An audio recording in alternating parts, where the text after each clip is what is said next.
انسان کو اپنی زندگی حقیقت کے آئینے میں گزارنے کی کوشش کرنی چاہیے۔ بہت ساری خوش فہمیوں سے، بہت ساری غلط فہمیوں سے اور بہت سارے دعووں سے اپنے آپ کو بچا کے رکھنا چاہیے۔ اللہ تعالیٰ کی رحمت پر امید رکھنا، نبی پاک صلی اللہ تعالیٰ علیہ وسلم کی شفاعت کی امید رکھنا، نیک اور صالحین کی نسبت کی امید رکھنا، یہ برا نہیں، یہ بڑا ہی بہترین ہے، یہ بڑا ہی خوبصورت عمل ہے، اس کی بہت ساری برکات ہیں۔ لیکن کسی غلط فہمی کا شکار ہو جانا اور یہ ساری امیدیں وابستہ کر کے یا ان ساری باتوں کو پیش نظر رکھ کے بے عمل ہو جانا، اپنی زندگی کو امور خیر سے پیچھے کر لینا، یہ نہ صرف یہ کہ قابل تحسین نہیں بلکہ یہ قابل توجہ ہے، اس کی اصلاح کی ضرورت ہے۔ قرآن مجید سورہ بقرہ سے جو آیہ کریمہ میں نے تلاوت کی ہے، اس میں اللہ تبارک و تعالیٰ نے اسی بات کا ذکر اہل یہود کے لیے فرمایا ہے۔ یہودی جگہ جگہ قرآن مجید بتاتا ہے کہ کہیں کہتے تھے کہ ہم اللہ کے بیٹے ہیں، معاذ اللہ، اللہ کے بڑے پیارے ہیں، ہمیں تو تھوڑے دنوں کے لیے عذاب ہوگا، بڑی جلدی ہمیں معاف کر دیا جائے گا۔ وہ بڑی لمبی چوڑی خوش فہمیوں کا اظہار کرتے اور بڑے بڑے دعوے کرتے۔ پھر چلتے چلتے انہوں نے ایک اور دعویٰ کر دیا، کہنے لگے کہ آخرت کا گھر تو صرف ہمارے لیے ہے، جنت میں صرف یہودی جائیں گے اور کوئی نہیں جائے گا۔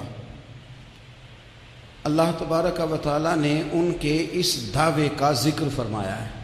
یہ دیکھیں دعویٰ کتنا بڑا ہے کہ آخرت کا گھر تو صرف ہمارے لیے، فقط ہمارے لیے۔ مسلمان یہ دعویٰ نہیں کرتے۔ نبی پاک صلی اللہ تعالیٰ علیہ وسلم نے جب اس بات کا اظہار کیا ہے تو اس طرح کیا ہے، فرمایا جنتیوں کی 120 صفیں ہوں گی اور 80 میری امت کی ہوں گی۔ لیکن یہ بھی فرمایا کہ باقی لوگ بھی تو ہوں گے نا، ان کی 40 صفیں ہیں لیکن جنت میں دوسرے پچھلے لوگ بھی موجود ہوں گے۔ یہ دعویٰ نہیں کیا کہ صرف مسلمان جائیں گے، ان سے پہلے جو نبی اور ان کی ایماندار اور نیک امتیں گزری ہیں ان میں سے کوئی جنت میں ہی نہیں جائے گا، یہ نہیں فرمایا۔ لیکن یہ اس طرح کے دعوے بعض لوگ کرتے ہیں اور سنائی دیتے ہیں۔ تو یہودی بھی یہ کہا کرتے تھے کہ جنت تو خالص ہمارے لیے اور کوئی نہیں جائے گا اس میں۔ تو اللہ کریم نے فرمایا کل ان کانت لکم الدار الآخرۃ عند اللہ خالصۃ من دون الناس، اے محبوب علیہ السلام آپ ان سے فرما دیں اہل یہود سے کہ اگر آخرت کا گھر اللہ کے نزدیک باقی سب لوگوں کو چھوڑ کے خالص تمہارے لیے ہی ہے، سب کو چھوڑ کے صرف تمہارے لیے ہے آخرت کا گھر، تو فتمنوا الموت، تو پھر جنت میں تو مر کے جانا ہے نا، لہذا موت کی تمنا تو کرو۔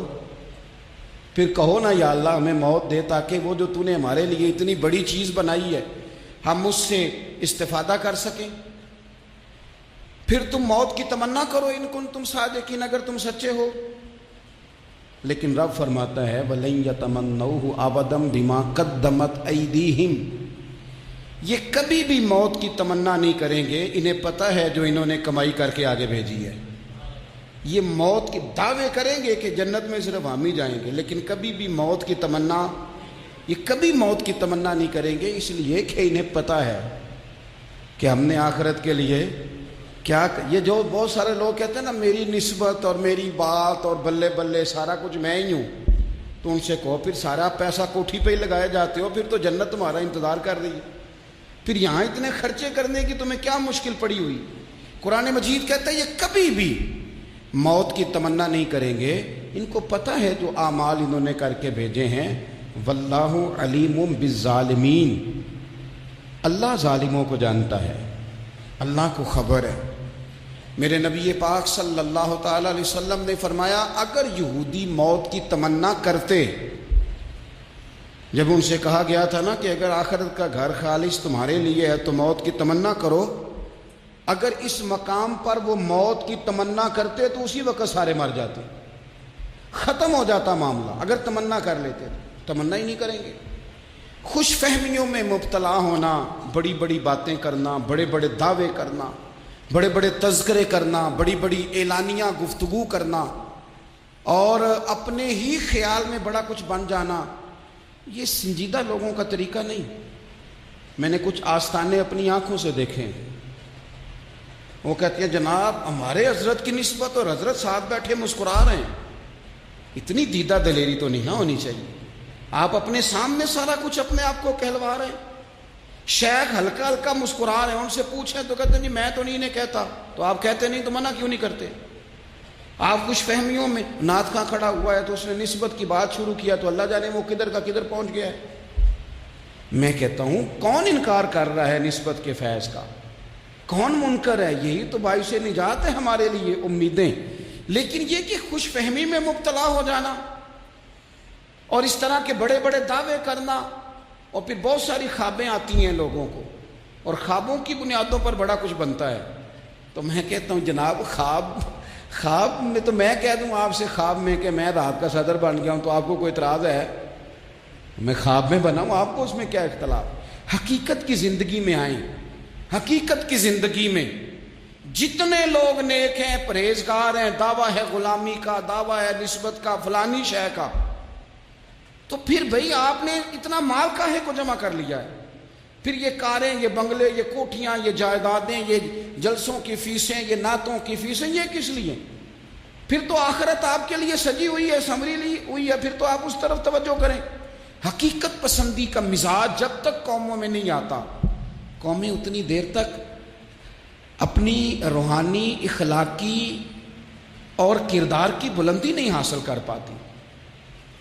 تو موت کی تمنا، یہاں ایک بات اور سن لیں، شریعت اسلامیہ کے اندر مصیبتوں سے گھبرا کر موت کی تمنا کرنا منع ہے۔ کوئی شخص کسی مشکل میں ہے، بیماری میں ہے، تکلیف میں ہے، دکھ میں ہے، تو موت کی تمنا کرے کہ اس بیماری سے تو مر جاؤں تو اچھا ہے، تو یہ منع ہے اس کے لیے۔ ہمارے ہاں کچھ لوگ لا علمی کی بنیاد پر چھوٹا سا جھگڑا گھر میں ہوا تو کہتے ہیں میں تو اللہ سے دعا کرتا ہوں میں اب مار ہی جاؤں۔ بھائی آپ اتنی سی بات نہیں سہ سکے اور آپ نے اتنی سی بات پر اتنی بڑی بات کر دی کہ میں اب چلا ہی جاؤں، اور یہ جھگڑوں کے اندر عام لوگ کہہ دیتے ہیں، یہ منع ہے۔ نبی پاک صلی اللہ تعالیٰ علیہ وسلم نے اس سے منع فرمایا، بلکہ مسلم شریف میں فرمایا کہ اگر تم نے کبھی دعا کرنی بھی ہو کسی وقت تو ان لفظوں سے کر سکتے ہو کہ یا اللہ جب تک میرا زندہ رہنا میرے حق میں بہتر ہے، مجھے دنیا میں رکھ، اور جب میرا یہاں سے چلے جانا تیری حکمت کا تقاضا ہے اور میرے حق میں بہتر ہے تو پھر مجھے ایمان کے ساتھ لے جا، پھر تو مجھے لے جا۔ تمنا موت کی کرنا اور مصیبتوں سے گھبرا کر کرنا، اور بھائی مشکلات میں جینا تو حسن ہے۔ اصل میں نا جس کی جان تھی نا اس کے نام نہیں نہ لگائی ہم نے کبھی بچوں کے نام لگا دی، کبھی کاروبار کے نام لگا دی، کبھی دوستوں کے نام لگا دی، پھر وہ بے وفا ہوا تو مرنے کو جی چاہا، وہ بے وفا ہوا تو مرنے کو جی چاہا، اس نے تنگ کیا تو مرنے کو جی چاہا۔ النبی اولا بالمؤمنین من انفسہم، اللہ فرماتے ہیں تم نہیں جان کے مالک، میرا نبی تمہاری جانوں کا مالک ہے۔ جان پاوے نہ جان میرے محبوبہ، میں تے لگیاں توڑ نبھیساں، رات تیرے وچ رول کے مرساں، تے قدم نہ پیچھا ہٹیساں، شہر تیرے دے ٹکڑے منگساں، تے تیرے کتیاں دے قدم چمیساں، آزم اے جان امانت تیری، تو جدوں منگ سیں میں پیش کرے ساں۔ یہ تو کسی اور کی ہے، ہماری ہے نہیں۔ تو بہت سارے لوگ گھبرا کر ہو بڑی تکلیف آ گئی، بھئی آپ جلدی نہ کریں، بالکل جلدی نہ کریں، آپ حوصلہ پیدا کریں، اور جیا تو جاتا ہی مشکل میں ہے۔ اقبال نے کہا تھا کار جہاں دراز ہے اب میرا انتظار کر، یہ زندگی لمبی ہے، یہ مشکلات سے ہو کر کے گزرتی ہے، اس میں مد و جزر رہتا ہے۔ تو شریعت اسلامیہ میں منع ہے موت کی تمنا کرنا، موت کی خواہش کرنا، بلکہ نبی پاک صلی اللہ تعالیٰ علیہ وسلم نے تو یہاں تک ارشاد فرمایا کہ تم موت کی تمنا نہ کرو، اس لیے کہ اگر تم برے ہو اور زندہ ہو سکتا ہے زندگی میں اللہ تمہیں توبہ کی توفیق دے دے، اور اگر تم اچھے ہو تو پھر بھی موت کی تمنا نہ کرو، اس لیے کہ اچھے ہو تو تمہاری اچھائی میں روز برکت ہی ہو رہی ہے، لوگوں کو فائدہ ہی ہو رہا ہے، خیر ہی بٹ رہی ہے۔ تمنا موت کی کرنا، اور ویسے بھی نہ ہم اپنی مرضی سے یہاں آئے ہیں اور نہ مرضی سے جانے کی کوشش کرنی چاہیے معاذ اللہ۔ نہ اپنی مرضی آئے ہیں نہ اپنی مرضی سے کوئی مرنے کی کوشش کرے گا تو خودکشی حرام ہے، اور رب رسول کی مرضی سے مرے گا تو وہ شہادت ہے۔ وہ اس طرح کی شہادت ہے کہ جس میں کہا مردہ کہنا ہی نہیں، یہ تو زندہ ہے، اس لیے کہ میرے نام پہ مر گیا ہے۔ تو موت کی تمنا کرنا یا اس طرح کا رویہ منع ہے۔ البتہ یہ جو یہود کا کام تھا، ان کا جو لہجہ تھا، اللہ فرماتے ہیں یہ تو ہزار سال عمر مانگتی ہیں تو جانا ہی نہیں چاہتے۔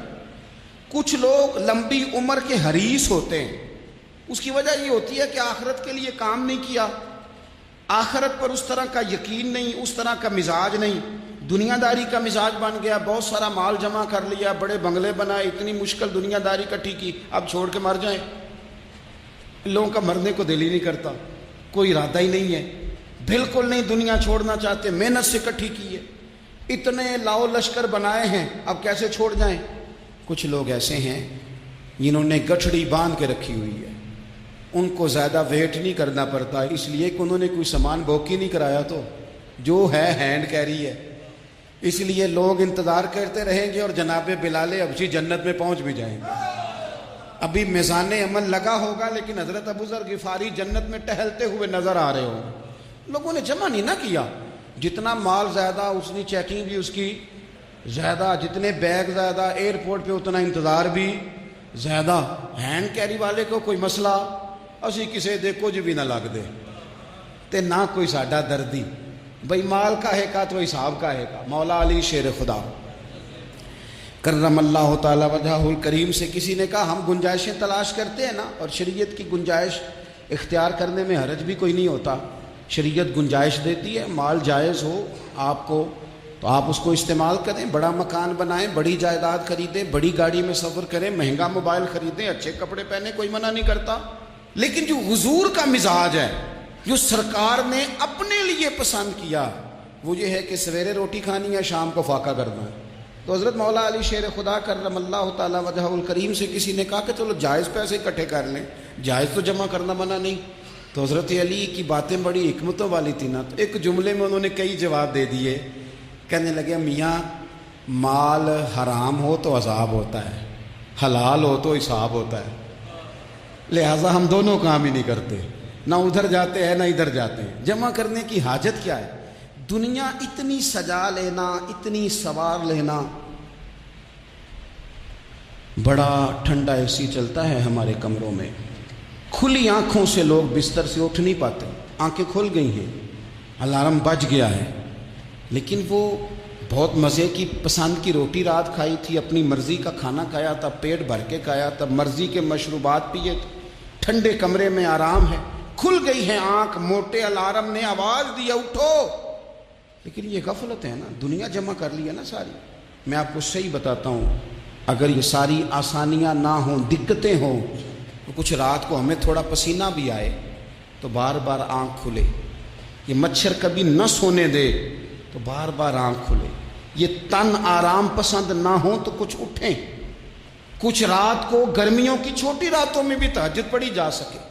لیکن اقبال کہتے ہیں لہو مجھ کو رلاتی ہے جوانوں کی تن آسانی، یہ تن آسان ہو گئے، مزاج ہی رہا ہمارا، ہمیں آرام چاہیے، سکون چاہیے۔ آپ یقین کریں کبھی کبھی میں حیران ہوتا ہوں، رونا آتا ہے اپنی اگلی نسل پر، رونا آتا ہے، یعنی بچے مدرسے میں پڑھنے والے، چونکہ وہ اے سی والے گھر سے اٹھ کے آتے ہیں، مدرسے میں پڑھنے والے بچے کہتے ہیں جناب وہ کچھ گرمی زیادہ ہے تو میری کچھ طبیعت برداشت نہیں کرتی، تو میری اماں نے کہا تھا 4 چھٹیاں لے لو کہ موسم ٹھیک ہو جائے گا تو پھر سے تعلیم ہو جائے گی۔ تو غور سے چہرے دیکھتے ہیں تو ہم کہتے ہیں یار اگر کل کو ہمیں جہاد پہ جانا پڑا تو ہم لوگ جائیں گے، ہم میدانوں میں نکلیں گے، ہم وہ لوگ ہیں جو سختیاں برداشت کریں گے، یہ والے لوگ ہیں جو میدان میں جائیں گے جو ایک منٹ کے لیے اتنی دنیا جمع کر لی، مرنے کو جی نہیں چاہ رہا۔ حضرت شاہ فرید الدین عطار رحمۃ اللہ علیہ کہتے ہیں میں بڑا مہنگا کاروبار کرتا تھا، عطر بیچتا تھا، مہنگا کاروبار ہے نا، عرب شریف کے اندر آپ جائیں تو جہاں سونے والی دکان ہوتی ہے اس کے ساتھ خوشبو والی دکان ہوتی ہے، مکہ مکرمہ میں دیکھ لیں، مسجد نبوی میں دیکھ لیں، مہنگا کاروبار ہے، اور اب میرا بزنس تھا، کاروبار تھا۔ تو آپ فرماتے ہیں کہ ایک دن ایک بزرگ آ گئے، انہوں نے ایک شیشی دیکھی، خوشبو سونگی، دوسری، تیسری، چوتھی، اچھے سیل مین آگے بڑھ کے خود کہتے ہیں آپ کو کیا چاہیے. میں نے بھی کہا بابا جی کیا چاہیے مجھے بتائیں, کیا دیکھ رہے ہیں؟ تو بابا جی بڑے دھیمے ٹھنڈے اور حوصلے والے لہجے میں کہنے لگے, پتر دیکھ رہا ہوں تیری جان بڑی مشکل سے نکلے گی. تو میں نے کہا وہ کیوں؟ کہنے لگے اتنی مہنگا مہنگا تو نے مال جمع کیا ہے, کبھی مرنے لگے گا تو یہ یاد آئے گا, کبھی وہ یاد آئے گا, کبھی سادہ کر لیں اس کو سادہ کر لیں, کبھی اس سوسائٹی والا پلاٹ یاد آئے گا, کبھی ادھر والا یاد آئے گا, کبھی لاہور والا یاد آئے گا. کہاں مرنے کو جی چاہتا ہے. اور پھر ایک اور دھوکہ ہے, میں بچوں کے لیے کر رہا ہوں. بچوں کے نام تو ایک دھیلا بھی نہیں, وہ تو سارا آپ کے اپنے نام ہے. ایسے ہی بہانہ بنایا ہوئے بچوں, کس بچے کے نام؟ بچے نے تو 50 دفعہ کہا ہے کہ وہ ایک دکان بھیج دو, میں نے کام کرنا ہے. تو ابا کہتا مراں گا تو تاں بکے گی. کہاں بچوں کے لیے؟ کون کہتا ہے بچوں کے لیے؟ یہ تو خواہشات ہیں جن پر ہمارا اپنا قبضہ ہے. ہر کنجی تو ہماری جیب میں. کون کہہ رہا ہے؟ وہ تو کبھی جا کے ملے گا ان کو جب موقع آئے گا. تو کہا یہ اتنا مال جمع کیا ہے تم پتر, تیری جان تو مشکل سے نکلے گی. تو کہتے ہیں میں دنیا دار تھا, دنیا دار کو نصیحت کریں تو وہ غصہ کرتا ہے, طنز کرتا ہے.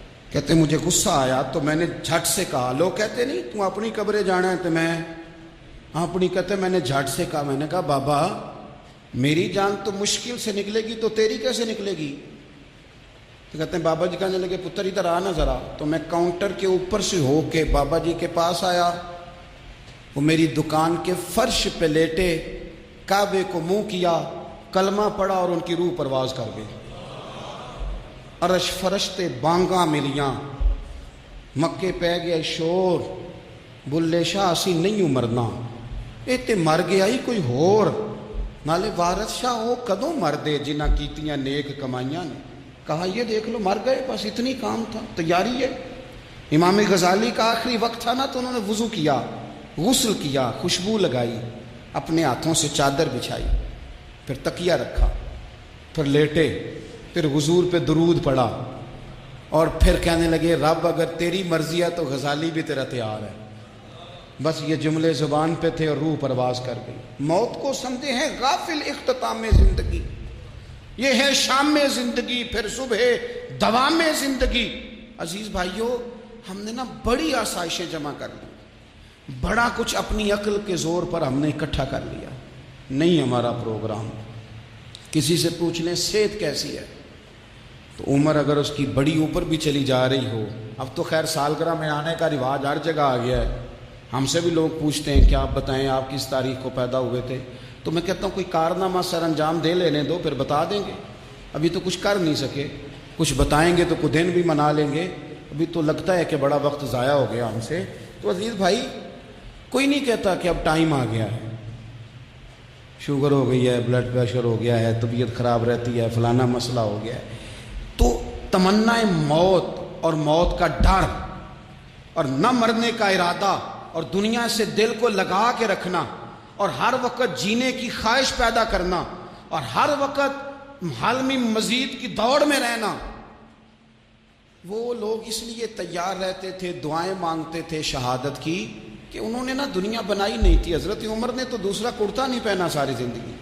وہ جو مکان آ رہا تھا وہی چل رہا تھا, وہ تو تھوڑے پہ قرضہ تھا ان پہ, لیکن ہر نماز کے بعد صحیح بخاری میں موجود ہے, وہ دعا مانگتے تھے اللہم ارزقنی شہادتا فی سبیلک, یا اللہ ایسا نہ ہو میں تب بھی موت چلا جاؤں, مجھے اپنے رستے میں شہادت کی موت دینا. ہر نماز کے بعد دعا مانگی جا رہی, لیکن شہادت والی موت کی نہیں, شہادت والی موت. اللہم ارزقنی شہادتا فی سبیلک. اور مالک مدینہ چھوڑنے کو دل نہیں کرتا, یا اللہ شہادت کی موت دینا, اور دینا بھی اپنے نبی کے شہر کے اندر, یہیں رہوں, یہیں میرا مدفن بنے.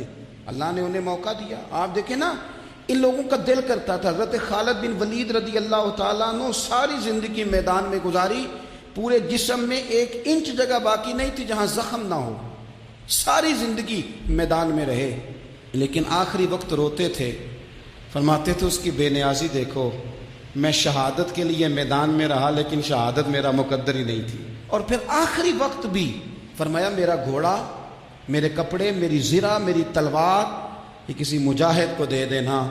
چلو میں اب جہاد میں نہیں ہوں تو میرا سامان تو جہاد میں رہے, کسی مجاہد کو دینا.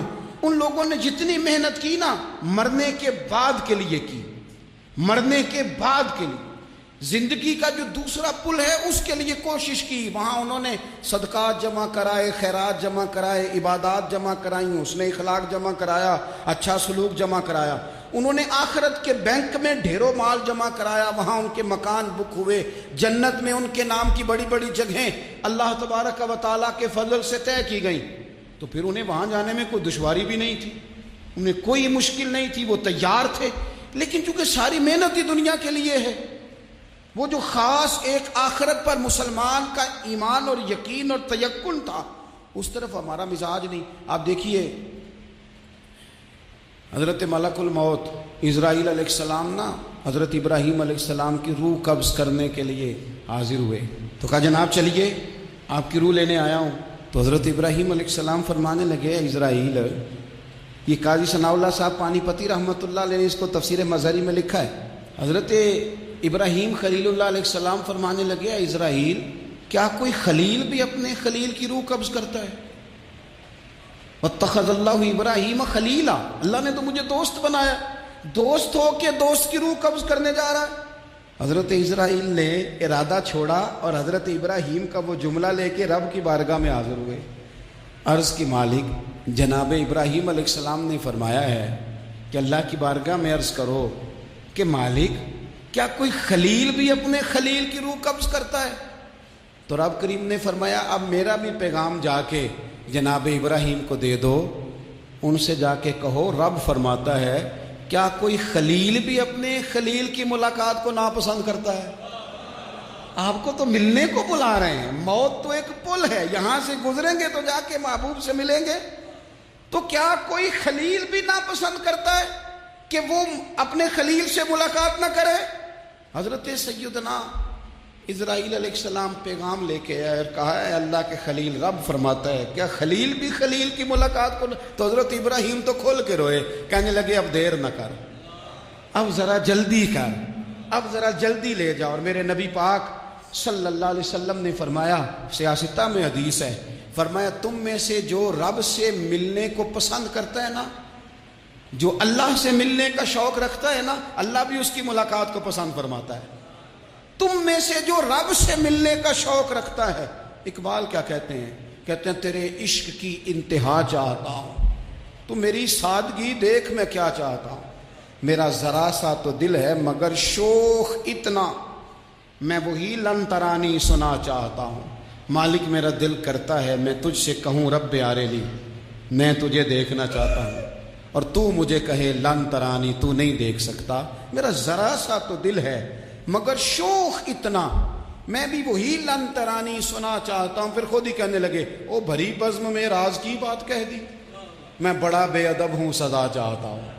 یہ تو سب کو بتانے والی بات ہی نہیں تھی جو میں نے بتا دی، بھری بزم میں راز کی بات کہہ، بڑا بے ادب ہوں سزا چاہتا ہوں۔ نبی کریم علیہ السلام نے فرمایا تم میں سے جو رب کی ملاقات کا شوق رکھتا ہے نا، اللہ بھی اس کی ملاقات کو پسند فرماتا ہے۔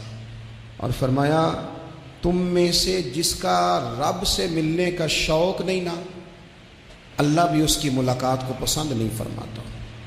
یہ سیاستہ میں حدیث ہے، ایک دفعہ غور کر نہ لیں، فلاں سے ملنے کو بھی جی چاہتا ہے، فلاں علاقہ دیکھنے کو بھی جی چاہتا ہے، فلاں کی ملاقات کو بھی جی چاہتا ہے، کبھی اس کو ملنے کو بھی جی چاہتا ہے جس نے بنایا ہے سارا کچھ، کبھی اس کی صحابہ تو تڑپ کے حضور کی بارگاہ میں آئے تھے نا، وَإِذَا سَأَلَكَ عِبَادِي عَنِّي فَإِنِّي قَرِيبٌ، تڑپ کے کہا تھا یا رسول اللہ صلی اللہ علیہ وسلم سالوں بیت گئے، سجدے کرتے، عبادت کرتے، روزہ رکھتے، حج کرتے، زکوٰۃ دیتے، اب دل کرتا ہے کبھی وہ ملے، کبھی اسے دیکھیں، کبھی اے حقیقت منتظر نظر آ نہ لباس مجاز میں، لاکھوں سجدے تڑپ رہے ہیں میری جبین نیاز میں، دل کرتا ہے ملنے کو۔ تو جب صحابہ نے آ کے حضور کی بارگاہ میں یہ عرض کی نا یا رسول اللہ رب سے ملنے کو جی چاہتا ہے، تو اللہ نے فرمایا وَإِذَا سَأَلَكَ عِبَادِي عَنِّي فَإِنِّي قَرِيبٌ، اے محبوب جب میرے بندے آپ کے پاس آ کے میرے بارے میں سوال کریں تو ان سے فرما دو میں تو ان کے قریب ہی ہوں، جب بھی دعا مانگیں گے میں ان کی دعاؤں کو قبول فرماؤں گا، میں قریب ہوں ان کے۔ اپنے دل کے اندر شوق ہو، اللہ رسول کی طرف بڑھنے کا شوق ہو، مسلمان موت سے نہیں ڈرتا، لیکن صحیح بخاری اور صحیح مسلم میں حدیث ہے، نبی پاک علیہ الصلوۃ والسلام نے فرمایا آج ایک مسلمان 1000 کافر کو آگے لگا لیتا ہے اور کافر بھاگ جاتا ہے، ایک وقت آئے گا ایک کافر ہوگا اور 1000 مسلمان کو بھگا ڈالے گا۔ یا رسول اللہ کیوں؟ ہمارے پاس اسلحہ نہیں ہوگا، ہمیں لڑنے کا سلیقہ نہیں آئے گا؟ تو نبی پاک علیہ السلام نے فرمایا یہ مسئلہ نہیں، تمہیں وہن ہو جائے گا، وہن۔ یا رسول اللہ یہ وہن کیا ہوتا ہے؟ تو حضور نے فرمایا تمہیں نا زندگی سے پیار ہو جائے گا، تمہیں مرنا برا لگے گا، کراہت آئے گی مرنے سے، تم مرنا نہیں چاہو گے۔ تو جب کسی کو زندگی سے پیار ہو جائے تو پھر وہ بھاگتا ہے، پھر وہ ہر بندے کی ہر بات مانتا ہے چونکہ وہ جینا چاہتا ہے۔ اور کچھ لوگ ایسے ہوتے ہیں، وہ جب بدر میں مسلمان پہنچے نا تو جاسوس بھیجا ابو جہل نے، کہا جاؤ پتہ کر کے اور لوگ کتنے ہیں اور ان میں جوان کتنے ہیں، بوڑھے کتنے ہیں اور اسلحہ کتنا ہے۔ جاسوسی اس دور میں بڑی آسان تھی، کوئی مخصوص وردی تو فوجیوں کی ہوتی نہیں تھی۔ تو وہ شخص آ گیا، مسلمانوں کو دیکھ کر واپس گیا، تو جا کے اس نے بدر کے دن ابو جہل سے کہا کہ وہ 313 ہیں اور ان میں بچے بھی ہیں، بوڑھے بھی ہیں اور اسلحہ بھی زیادہ نہیں، اور گھوڑے اور اونٹ اور سواریاں بھی تھوڑی ہیں۔ تو ابو جہل بڑا ہنسا اور معاذ اللہ کہنے لگا کیا ان نے ہم سے لڑنا ہے؟ تھوڑے سے تو لوگ آئے، اس طرح کرو صبح نا انہیں پشتوں پہ باندھ کے نا گھوڑوں کی تو مکے لے چلتے ہیں، وہاں جا کے دیکھیں گے ان کے ساتھ کیا کرنا ہے۔ تو وہ جاسوس کہنے لگا پوری بات تو سن لے۔ اس نے کہا پوری بات کیا ہے؟ کہنے لگا آئے 313 ہیں پر گھر واپس جانے کا کسی کا بھی ارادہ نہیں، وہ کشتیاں جلا کے آئے ہیں، میں رات وہاں گزار کے آیا ہوں، میں نے بوڑھوں کو بھی شہادت مانگتے دیکھا ہے، میں نے بچوں کو بھی شہادت مانگتے دیکھا ہے، میں نے ایک ایک کے سینے میں مر مٹنے کا جذبہ دیکھا ہے، وہ جینے کی امنگ لے کے نہیں آئے، ہتھیلی پہ رکھ کے آئے ہیں جان، اور ایک ایک شخص شہید ہو کے جانا چاہتا ہے، اور وہ ایک دوسرے کے پیچھے چھپیں گے نہیں۔ یہ جو موت ہے نا، موت یہ تو ایک پل ہے، اس سے گزریں گے، اللہ رسول کے حضور جائیں گے، جنت کی نعمتیں، خدا کی تیار کی ہوئی رحمتیں، مسلمان کا آگے بڑھ کے استقبال کریں گے۔ حضرت عمار بن یاسر رضی اللہ تعالیٰ عنہ کو زخم لگ رہا ہے میدان جہاد میں، اور تیز زخم لگ رہا ہے، سخت تکلیف میں۔ تو ایک شخص نے آ کے پوچھا کیا حال ہے؟ تو آپ فرمانے لگے حال کیا ہونا ہے، تھوڑا سا ٹائم رہ گیا ہے۔ تو بندہ پریشان ہو گیا، اس نے کہا کس بات میں؟ فرمانے لگے تھوڑا سا ٹائم رہ گیا، بس میں نبی پاک سے ملنے والا ہوں اور حضور کے صحابہ سے ملنے والا ہوں۔ حضرت عمار بن یاسر رضی اللہ تعالیٰ کہنے لگے تھوڑا سا ٹائم رہ گیا، تھوڑا سا مرنا مرنا ہر کوئی آکھے تے میں بھی آکھاں مرنا، تے جس مرنے تی خوشبو نہ آوے او مرنا کی مرنا، تے جس مرنے وچ سونا راضی اس مرنے تو کی ڈرنا۔ ایک گل رکھنا یاد کہ میرا جس دن ہووے مرنا، سب کچھ کرنا، سب کچھ کر کے میرا منہ روزے ول کرنا، شاید میرا آقا آوے میں دیدار حضور دا کرنا۔ فرمایا کہ وہ تو بالکل قریب آ گیا ٹائم۔ حضرت سیدنا بلال حبشی رضی اللہ تعالیٰ عنہ آخری وقت ہے، لوگ بڑا اس کا منظر جب بیان کرتے ہیں تو خوفناک بیان کرتے ہیں، اس طرح کا لہجہ اختیار کرتے ہیں کہ بات سن کے بندہ کانپ جائے۔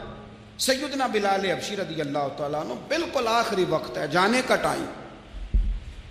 تو حضرت بلال کی اہلیہ قریب بیٹھی ہیں تو کہنے لگی بڑے غم کا موقع آ گیا، غموں کی رات شروع ہو گئی، حالات میرے لیے مشکل آ گئے۔ آپ نے فرمایا کیا ہوا؟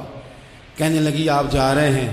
تو حضرت بلال کہنے لگے یہ غم کا موقع نہیں، یہ تو خوشی کا موقع ہے، میں جاؤں گا تو حضور سے ملوں گا نا، جاؤں گا تو نبی پاک سے ملاقات ہوگی، یہ تو میرا ملاقات کا وقت آیا۔ تو اپنی زندگی کے اندر انسان کچھ اپنی آخرت کے لیے کرے، کچھ زاد راہ جمع کرے، کچھ وہ تیاری کرے، کچھ اس کے